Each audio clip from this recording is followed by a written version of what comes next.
Evening to all my dear students. Welcome back to my channel. मैं आपकी अपनी ma'am Meenu Chauhan आज 9th क्लास के स्टूडेंट्स के लिए चैप्टर 2 पॉलिनोमियल्स लेके आई हूँ। मुझे आज बहुत सारे स्टूडेंट्स का कॉल आया था 9th क्लास के बच्चों का, जिन्होंने स्पेशल रिक्वेस्ट की है कि प्लीज आज हमारे लिए वीडियो बनाइए। तो आज का वीडियो 9th क्लास के स्टूडेंट्स के लिए उनकी स्पेशल रिक्वेस्ट पे। Before watching the channel don't forget to like, share and subscribe my channel. Thank you. आज का जो चैप्टर है पॉलिनोमियल्स में मैं आपको बता दूं, इसमें टर्म्स होती हैं हमारी, और उन टर्म्स से पहले इसमें कुछ फॉर्मूलाज अप्लाई होंगे। पहले मैं आपको वो फॉर्मूलाज क्लियर करती हूँ। जैसे हमारा फर्स्ट फॉर्मूला है a प्लस बी का होल स्क्वायर, तो इसका फॉर्मूला होगा a square plus B square plus 2ab।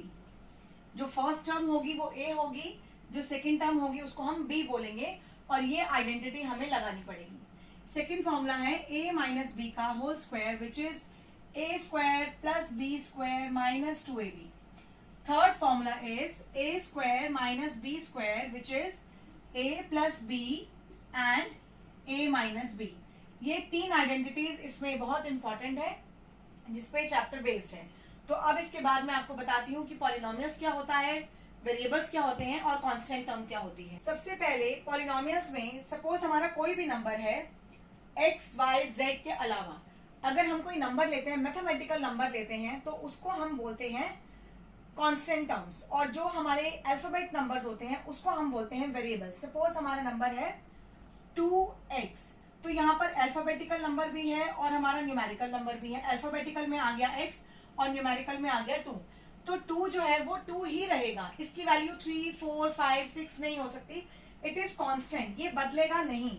तो जो टर्म चेंज नहीं होती, जो अपनी एग्जैक्ट वैल्यू में रहती है फ्रॉम स्टार्टिंग टू एंडिंग, जिसकी वैल्यू को आप बार बार चेंज नहीं कर सकते, जो फिक्स्ड है, दैट इज कांस्टेंट। तो 2 कहलाएगा हमारा कांस्टेंट टर्म। कांस्टेंट टर्म, और जिसमें अल्फाबेटिकल वैल्यू हमें नहीं पता, it can be anything, x can be 1, 2, 3, 4, any number, any positive number और negative number it can be. तो जो टर्म हमें नहीं पता उसे हमने अल्फाबेटिकली यूज किया, उसे हम कहेंगे वेरिएबल। तो ध्यान रखिएगा, जब भी कोई कांस्टेंट और वेरिएबल कंबाइंड होता है तो उसमें कांस्टेंट की वैल्यू हमेशा स्टेबल रहती है, वही रहती है, और जो वेरिएबल होता है वो हमारा चेंज हो सकता है। This is rule number 1 for the polynomials. The next thing, coefficients. The second term is in the polynomial is coefficient. Suppose our number is minus x cube or 4x square. अब यहां पर मैं आपको बता दूं, ये जो ऊपर वाला नंबर होता है x क्यूब और x स्क्वायर में जो 2 और 3 है, this is called power. This term is called power, क्योंकि ये हमारा ऊपर जा रहा है तो उसको हम पावर कह के डिनोट करेंगे। और जो हमारे नंबर इन टर्म्स के साथ लगे होते हैं, इन वेरिएबल्स के साथ लगे होते हैं, उसे हम कहते हैं कोफिशिएंट। सपोज अब ये है माइनस एक्स क्यूब, तो इसके साथ कोई नंबर नहीं है तो इसका कोफिशिएंट हो जाएगा -1। इसका कोफिशिएंट कहलाएगा -1। अब जब आप 4x स्क्वायर में x स्क्वायर का कोफिशिएंट पूछेंगे तो वो कोफिशिएंट कहलाएगा 4। यानी कि जो भी नंबर आपका वेरिएबल के साथ लगा होगा वो नंबर हमारा, वो वर्ड हमारा कहलाएगा कोफिशिएंट। तो आपको मैंने 3 टर्म बताई, एक वेरिएबल, एक कोफिशिएंट और एक कांस्टेंट। कांस्टेंट टर्म जो मैथमेटिकल टर्म है, जो बदलती नहीं है। Variable it can B alphabets x, y, z, abc, any alphabet जो बदलता रहता है बार बार। और कोफिशिएंट जो इन वेरिएबल के साथ, जो इन वेरिएबल के आगे हम अल्फाबेटिकल के साथ नंबर यूज करते हैं, उन्हें हम बोलते हैं उसका कोफिशिएंट। अब सपोज हमारे ये जो पूरी टर्म है ये इस फॉर्म में दी हुई है आपको, minus x cube plus 4x square plus 7x and -2। अब ये पूरी टर्म है आपको जो दी हुई 1, 2, 3, 4, तो ये इंडिविजुअल टर्म्स कहलाएंगी, इन्हें हम कहेंगे टर्म्स। तो यहाँ पर x क्यूब का कोफिशिएंट होगा -1, x स्क्वायर का कोफिशिएंट होगा 4, x का कोफिशिएंट होगा 7। बाकी इसके साथ वेरिएबल नहीं है, तो -2 will not be a coefficient, it is a constant term. तो आपको कांस्टेंट टर्म, वेरिएबल और कोफिशिएंट क्लियर हो गया होगा। अब इसके बाद हमारा नेक्स्ट टॉपिक है 2.1 में आपको सिर्फ ये बताना है कि इसमें पॉलिनोमियल क्या है, वन वेरिएबल क्या है और इसके रीजंस आपको देने हैं। सेकेंड पार्ट में आपसे कोफिशिएंट पूछा है एक्स स्क्वायर का। अगर आपको नंबर दिया हुआ है 2 plus x square minus x और आपसे एक्स स्क्वायर का कोफिशिएंट पूछ रहे हैं, तो एक्स स्क्वायर के साथ कोई नंबर नहीं है, तो एक्स स्क्वायर का कोफिशिएंट होगा हमारा 1। This is as simple as that. 2.1 is very easy, उसमें आपसे वेरिएबल, कोफिशिएंट, कांस्टेंट टर्म्स ही पूछा जाएगा। जब हमारी टर्म्स 2 हो जाती हैं तो वो बाइनोमियल कहलाती है, यानी कि ये 2 टर्म्स हमारी आई एक्स क्यूब और एक्स स्क्वायर, तो दिस इज 1, दिस इज 2, तो ये कहलाएगा बाइनोमियल, बाइनोमियल टर्म। अगर ये होगा माइनस एक्स क्यूब तो मोनोमियल, मोनोमियल मतलब सिंगल टर्म। अगर ये हो minus x cube plus 4x square minus 2 तो ये कहलाएगा ट्राइनोमियल, ट्राइनोमियल मतलब 3 की टर्म। अगर 2 टर्म्स हैं तो बाइनोमियल, सिंगल टर्म है तो मोनोमियल, और अगर हमारी 3 की टर्म्स है तो वो कहलाता है trinomial. Now come to exercise 2.2 directly, which is very important and very easy to understand. Let me open it. Yes. 2.2 question number 1. Exercise your 2.2 and question number 1. I will teach you one part of each question. आपको हर question का मैं एक part कराऊंगी, बाकी आपके अपने homework के लिए होगा। अब इसका फर्स्ट पार्ट है 5x minus 4x square plus 3, और आपको इस क्वेश्चन में पूछा जा रहा है find the value of polynomial 5x minus 4x square plus 3, और आपको x की वैल्यू दी गई है इसमें 0, -1 and 2। That means this question has 3 parts and you have to solve all the 3 parts individually. अब इसमें मैं आपको बताती हूँ सेकेंड पार्ट जो लिटिल बिट डिफिकल्ट है क्योंकि वो नेगेटिव टर्म है।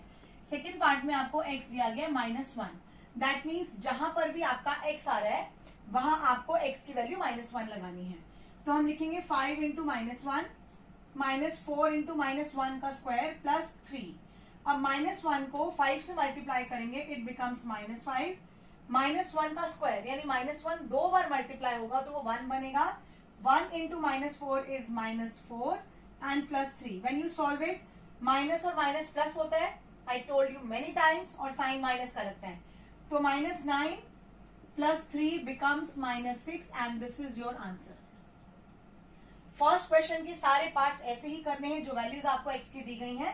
You just need to put the values in the equation and find out. Okay, now the second question is, आपको इसमें p की वैल्यू दी गई है, p is for the polynomial. Question number 2 में, क्वेश्चन नंबर 2 इसमें आपको दिया गया है, फर्स्ट पार्ट में आपको बता रही हूँ, P Y is equal to Y square minus Y plus 1। This is your question, और आपको वैल्यूज दी गई है, p की value P0, P1 and P2। इसका मतलब ये है कि हर क्वेश्चन के हर पार्ट में आपको 3 वैल्यूज लगाकर उसको इवेल्युएट करना है। तो पहले हम लगाएंगे y की जगह 0, तो p में हमने लगाया 0। अब जहां पर भी इक्वेशन में y आ रहा है वहां आपको 0 पुट करना है, तो ये हो जाएगा 0 का स्क्वायर माइनस 0 प्लस 1। 0 का square is 0 always, -0 is nothing, that means आपने इसको कुछ नहीं करना, तो इसका आंसर होगा 1। यानी कि जब आपने इक्वेशन में 0 लगाया और इसको इवेल्युएट किया तो इसका आंसर आएगा 1। सेकेंड इज p हमने 1 रखा, मतलब y की वैल्यू हमने लगाई 1। अब हम लगाएंगे 1 का स्क्वायर -1 प्लस 1। 1 का स्क्वायर इज 1, 1 1 जा 1, तो ये होगा 1, और एक 1 प्लस का एक 1 माइनस का, तो ये ऑटोमेटिकली कैंसिल हो जाएगा, तो इसका आंसर भी आएगा 1। सिमिलरली आपने यहाँ पर y की वैल्यू लगानी है 2। अब आप लिखोगे 2 का स्क्वायर -2 प्लस 1, 2 स्क्वायर मतलब 2 इंटू 2 4, 4 -2 प्लस 1, तो 4 में से आप 2 माइनस करोगे 2 आएगा, और 2 में 1 प्लस करोगे तो 3।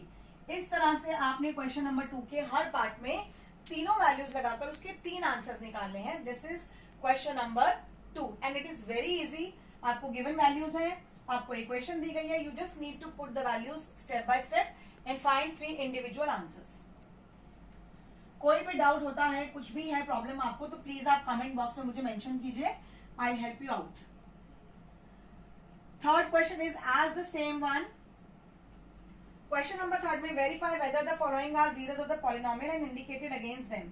आपको यही बताना है कि जो वैल्यूज दी हुई हैं ये इसमें पॉलिनोमियल में आती हैं या नहीं।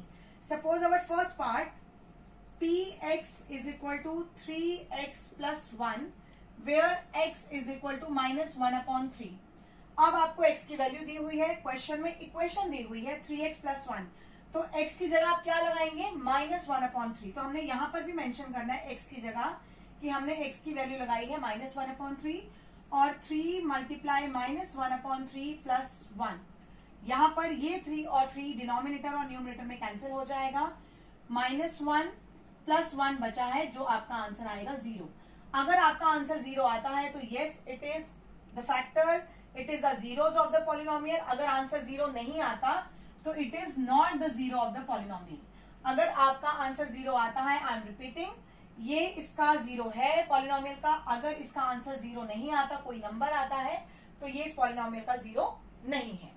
इसका एक पार्ट और मैं आपको बताती हूँ, क्वेश्चन नंबर 3 का। इसमें आपको वैल्यू दे रखी 7 पार्ट है, जो वो रूट वाला है जिसमें बच्चों को बहुत कंफ्यूजन होती है। That is P X is equal to 3x² minus 1 और x की वैल्यूज आपको दी हुई है -1/√3 और सेकेंड वैल्यू है 2/√3। अब आपने वैल्यू लगाई x में -1/√3, तो यहां पर आप x की वैल्यू लगाओगे 3 मल्टीप्लाई -1/√3 का होल स्क्वायर -1। यहां पर जब आप वैल्यू x स्क्वायर है तो यानी कि फर्स्ट वैल्यू का आप स्क्वायर करोगे, it becomes 3 into 1/3 because √3 into √3 is 3। यहां पर 3 से 3 कैंसिल हुआ और ये -1 है, तो 1 - 1 it is 0। Similarly second part में आप लगाओगे x की वैल्यू 2/√3, तो यहां पर 3 इंटू 2/√3 का होल स्क्वायर -1। अब 2/√3 का स्क्वायर क्या होगा, 2 2 4, √3 मल्टीप्लाई √3 इज 3, तो ये आपका बनेगा 3 मल्टीप्लाई 4/3 -1। यहाँ 3 से 3 कैंसिल और 4 में से 1 गया 3, तो फर्स्ट पार्ट का आंसर है yes it is the zeros of the polynomial और सेकेंड पार्ट का आंसर है no it is not the zero of the polynomial. तो आज मैंने आपको 2.2 का क्वेश्चन 1, 2, 3 बताया है, उसके बाकी के पार्ट्स आप होमवर्क में करेंगे। जो भी डाउट है आप मुझसे कल कमेंट सेक्शन में कमेंट करके पूछ सकते हैं।